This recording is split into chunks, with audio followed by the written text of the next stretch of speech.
เข้าใจบ่คุณค่าถึงเวลาของเฮาให้ซอยกันแบ่งปันจังมาวันขึ้นมือมันคือกันก็เสือคงนับเมื่อมือเกี่ยวมากินเนื้อแห่งเฮาไม่ไงเอ่ยตื่นขึ้นมามือเศร้าจังหูว่าโตยัง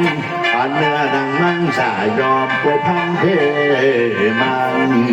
คือกันเสือสร้างกะทิ้งแดงแห้งอยู่ป่า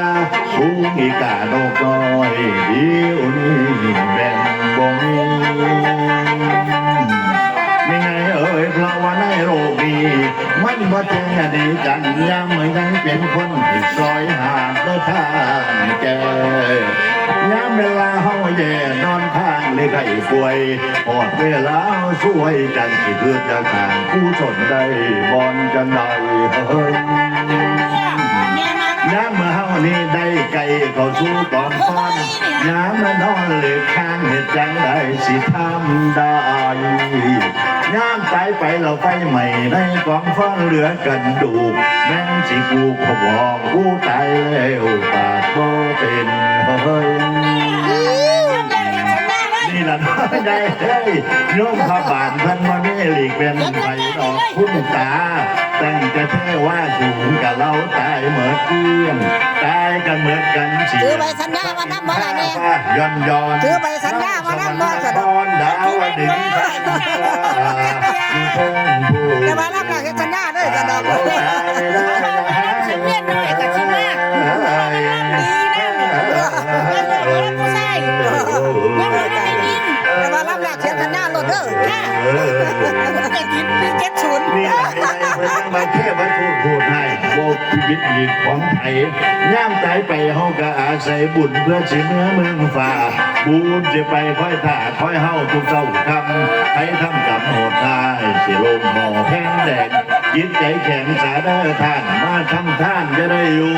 ผู้มาทานมือนี่บุญจะได้อยู่ว่าเจ้าแม่นพวกเจ้าที่ท่านเขาแนะนำหรือหาตาลงเงินตาจางชะล้างลงท่านแล้วจะใจของท่านดอกไม้บานบ่มีแห่งยามมือแรกแห่งมีกินเขากินทานกระดังนั้นบ่มีมือเปลี่ยนแปลงแม่นมาฟ้าที่แรงฝนเป็นแห้งดินและแห้งอันฝนทางของเฮาอันฝนทางของเฮาบ่เปลี่ยนแปลงดอกลุงป่าไม่ไงเอ่ยเฮามี10เฮามี5มาทางสามันจังแมนเพิ่นผู้มีเงินแสนยามมนุษย์บ่มีเอาไปได้บ่ก็ลงให้เราสูงถึงกันเป็นนายพลนายพันเป็นกำนันผู้ใหญ่บ้านอาจารย์ใหญ่ราษฎรเบาไพกษัตริย์ราชลาไทยผู้ตายแล้วก็เราเม่นเฮ้ยแม่นจังไหนกับว่ามีหลีกเป็นมือหนึ่งคงเป็นเฮา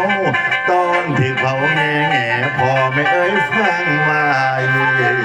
ไปผู้ฟังล่ำแล้วต้องแก้วเพื่อให้มองฟังอย่าห่วงหลังอย่าห่วงหน้าผู้อีกล่าให้พอพายหมอประยุทธ์ที่เขาเตือนน้องไอ้แจกใจโปรยทานรักษาศีลภาวนาอย่าไล่เรื่องหลังถ้ากระโดดสารสั่งหัวสะพานไว้หน้าไตเป็นบันไดไตตาเอาที่ผ้าเจ้ามาถูกเจ้า